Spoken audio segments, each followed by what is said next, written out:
salam sejahtera buat semua. Saya Puteri Aisyah dan kita bertemu lagi dalam episod Yang di-Pertuan Agong Payung Negara. Sebagai rakyat Malaysia, kita mestilah menunjukkan kesetiaan yang tidak berbelah bagi kepada Yang di-Pertuan Agong. Ini kerana baginda adalah pemimpin yang perlu kita hormati dan hargai. Selain itu, baginda juga turut menjadi lambang perpaduan dan kedaulatan negara. Dalam episod ini, kita akan mempelajari sejarah dan peranan Yang di-Pertuan Agong sebagai Ketua Utama Negara. Malaysia bukanlah sebuah kerajaan beraja yang mutlak. Sebaliknya, Malaysia mempunyai raja yang digelar Yang di-Pertuan Agong. Institusi diraja ini telah diwujudkan selepas negara kita mencapai kemerdekaan pada tahun 1957. Dalam institusi ini, Yang di-Pertuan Agong memainkan peranan sebagai ketua negara. Kedudukan baginda telah termaktub dalam Perlembagaan Persekutuan. Pelantikan Yang di-Pertuan Agong sebagai ketua negara dibuat oleh Majlis Raja-Raja melalui satu sistem pemilihan yang unik. Untuk pengetahuan kamu, Majlis Raja-Raja adalah sebuah majlis yang dianggotai oleh 9 Raja-Raja Melayu dan 4 orang Yang di-Pertuan Negeri. Institusi Yang di-Pertuan Agong adalah sebuah institusi yang unik. Pada setiap penggal, seorang sultan daripada negeri-negeri Melayu akan dipilih untuk memegang jawatan Yang di-Pertuan Agong. Pemilihan dibuat dengan menggunakan sistem giliran yang mana sultan yang terpilih akan memegang jawatan tersebut selama 5 tahun. Apabila tempoh perkhidmatan baginda tamat, seseorang sultan yang baru akan dilantik bagi menggantikan tempat baginda. Pelantikan secara giliran ini tidak terdapat di mana-mana negara yang mengamalkan sistem beraja di dunia ini. Ini menjadikan negara kita sebagai sebuah negara yang menarik dan unik di mata dunia. Pemilihan Yang di-Pertuan Agong dijalankan secara sulit dan penuh kerahsiaan. Kertas undi yang digunakan tidak mempunyai sebarang nombor. Sewaktu undian dijalankan, kertas tersebut ditandakan dengan menggunakan pen dan dakwat yang sama. Kertas undi akan dimasukkan ke dalam peti undi dan dimusnahkan di hadapan raja-raja sebaik saja keputusan diumumkan. Selepas pemilihan dibuat, Majlis Raja-Raja akan mengisytiharkan pelantikan tersebut. Persiapan bagi upacara pertabalan dimulakan bagi meraihkan pelantikan Yang di-Pertuan Agong yang baharu. Dalam istiadat pertabalan, Yang di-Pertuan Agong akan melafazkan sumpah dan menandatangani sumpah jawatan Yang di-Pertuan Agong. Adat istiadat ini akan saya terangkan dengan panjang lebar dalam bahagian yang seterusnya. Majlis Pertabalan Yang di-Pertuan Agong adalah salah satu daripada upacara penting di negara kita. Upacara ini diadakan di Istana Negara dan disambut dengan penuh adat istiadat. Ini bagi melambangkan kedaulatan dan keagungan Yang di-Pertuan Agong sebagai Ketua Utama Negara. Majlis ini dihadiri oleh para kerabat diraja dan orang-orang kenamaan. Mereka hadir bagi menyambut dan meraihkan pertabalan baginda pada hari tersebut. Sambutan pertabalan Yang di-Pertuan Agong turut dijalankan dengan gilang gemilang. Ini bersesuaian dengan status baginda sebagai Ketua Utama Negara. Sekarang, mari kita kaji adat istiadat sewaktu Majlis Pertabalan Yang di-Pertuan Agong. Majlis Pertabalan dimulakan dengan upacara pelafazan sumpah memegang jawatan oleh Yang di-Pertuan Agong. Proses ini simbolik bagi menunjukkan kesediaan baginda menerima tugas dan tanggungjawab sebagai Ketua Utama Negara. Selepas tamat upacara pelafazan sumpah, baginda akan menandatangani surat sumpah memegang jawatan. Surat sumpah pelantikan tersebut akan diserahkan kepada Perdana Menteri. Yang di-Pertuan Agong kemudiannya akan membuat pemeriksaan barisan kehormat. Barisan ini terdiri daripada anggota-anggota dari Regimen Askar Melayu Diraja. Sewaktu memeriksa barisan, lagu Menjunjung Duli akan dimainkan bagi meraihkan pertabalan baginda sebagai Yang di-Pertuan Agong. Alat-alat kebesaran diraja akan dibawa masuk ke dalam balai rong seri oleh petugas-petugas istana. Peralatan-peralatan ini melambangkan kedaulatan baginda sebagai ketua utama negara. Selain itu, ia turut menjadi simbol warisan dan keagungan Raja-Raja Melayu. Antara contoh alat-alat kebesaran yang dibawa masuk adalah keris kebesaran diraja dan warkah ikrar. Keris kebesaran diraja yang telah dibawa masuk ke dalam balai rong seri akan diletakkan di atas dulang dan dipersembahkan kepada Yang di-Pertuan Agong. Baginda akan menerima keris ini, mencabutnya dari sarung dan mengucup keris tersebut. Upacara ini adalah sebagai tanda baginda menerima amanah sebagai ketua utama negara. Selepas mengucup keris kebesaran, baginda akan melafazkan titah ikrar Seri Paduka. Dengan tamat bacaan titah tersebut, secara rasminya baginda selamat ditabalkan sebagai Yang di-Pertuan Agong. Laungan Daulat Tuanku dilafazkan sebanyak 3 kali dan akan disambut oleh para hadirin yang hadir di majlis tersebut. Ini bagi melambangkan taat setia yang tidak berbelah bagi rakyat kepada Yang di-Pertuan Agong. Akhir sekali 21 das tembakan meriam akan dilepaskan bagi meraihkan pertabalan baginda Yang di-Pertuan Agong. Lagu Negaraku akan dimainkan sewaktu tembakan meriam dilepaskan.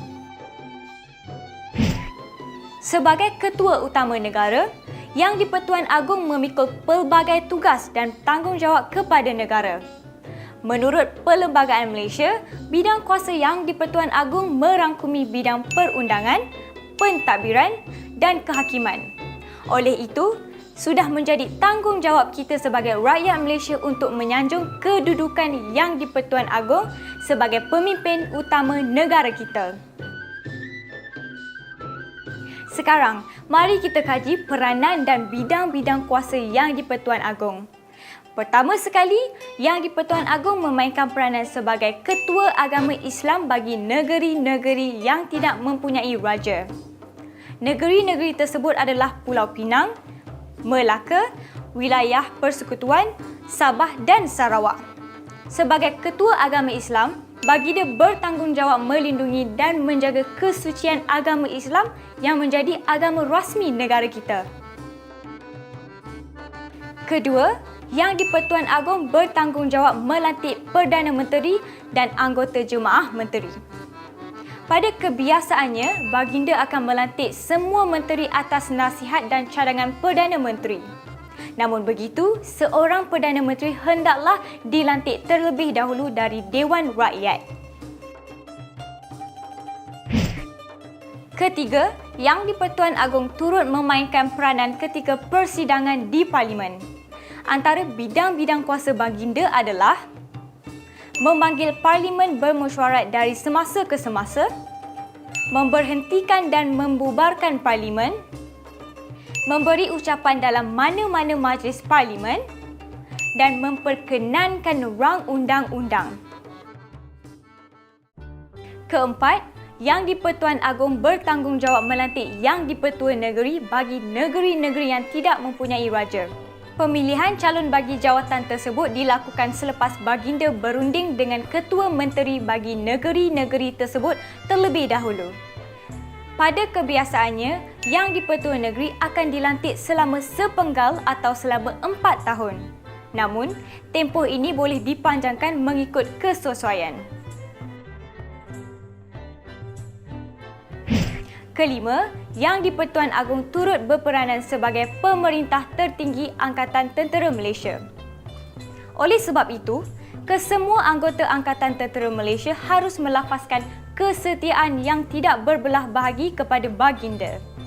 Selain itu, baginda turut mempunyai kuasa bagi melantik jeneral-jeneral di dalam Angkatan Tentera Malaysia. Keenam, Yang di-Pertuan Agong turut mempunyai kuasa bagi mengurniakan darjah kebesaran negara. Pada kebiasaannya, darjah kebesaran akan dikurniakan kepada pemimpin dan rakyat Malaysia yang telah berjasa, berkorban dan berbakti kepada negara. Selain itu, darjah kebesaran ini turut dikurniakan kepada para pembesar dan diplomat negara-negara asing sebagai tanda penghormatan dan persahabatan.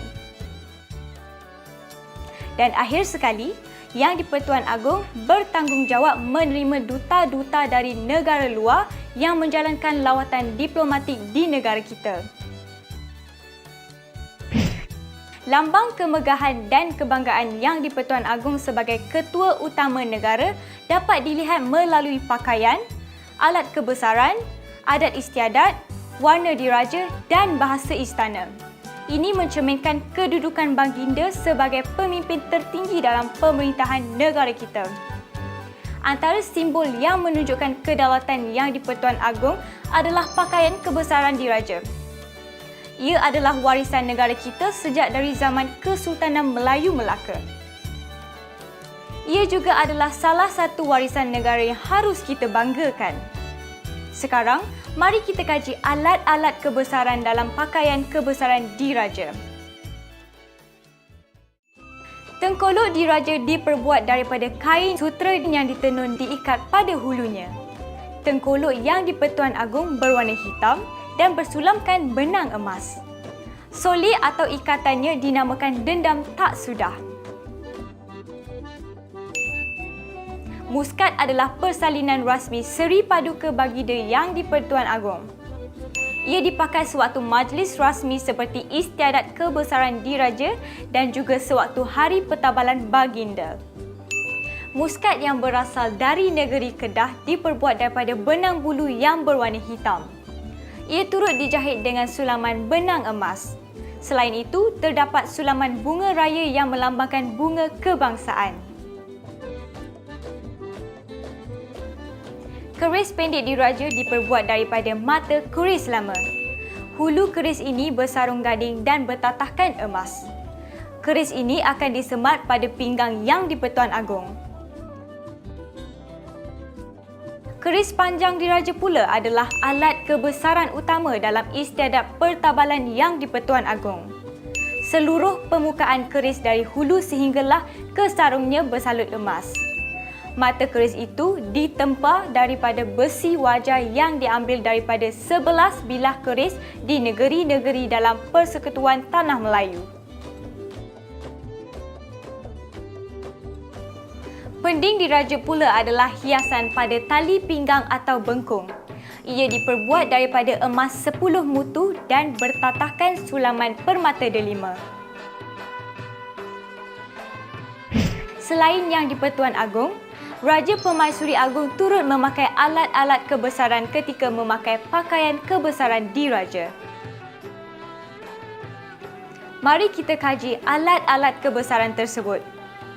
Gandik Raja adalah alat kebesaran yang dipakai oleh Seri Paduka Baginda Raja Permaisuri Agong. Ia dipakai ketika istiadat kebesaran diraja dan juga sewaktu pertabalan Yang di-Pertuan Agong. Ia diperbuat daripada emas putih bertatakan permata berlian. Di tengah-tengah gandik, terdapat simbol bulan dan bintang seperti yang terdapat pada bendera kebangsaan. Kalung diraja dipakai oleh Seri Paduka Baginda Raja Permaisuri Agong. Kalung ini diperbuat daripada emas putih yang bertatakan permata berlian. Rantai ini boleh dipisahkan menjadi sepasang subang dan kerongsang. Begitulah sedikit sebanyak penerangan tentang alat-alat kebesaran diraja. Keindahannya sememangnya tiada tandingan lantas sesuai dijadikan sebagai simbol kedaulatan dan kemegahan Yang di-Pertuan Agong. Sebagai pemerintah, Yang di-Pertuan Agong telah menjadikan Malaysia sebuah negara yang makmur dan aman sentosa. Oleh sebab itu, kita mestilah menghormati peranan baginda sebagai Ketua Utama Negara. Selain itu, kita perlulah menunjukkan taat setia yang tidak berbelah bahagi kepada Yang di-Pertuan Agong. Dengan ini, barulah kita dapat mempertahankan kedaulatan dan keamanan negara kita yang kita kecapi selama ini. Saya harap video ini telah membantu anda memahami topik yang dipelajari. Sehingga kita jumpa lagi.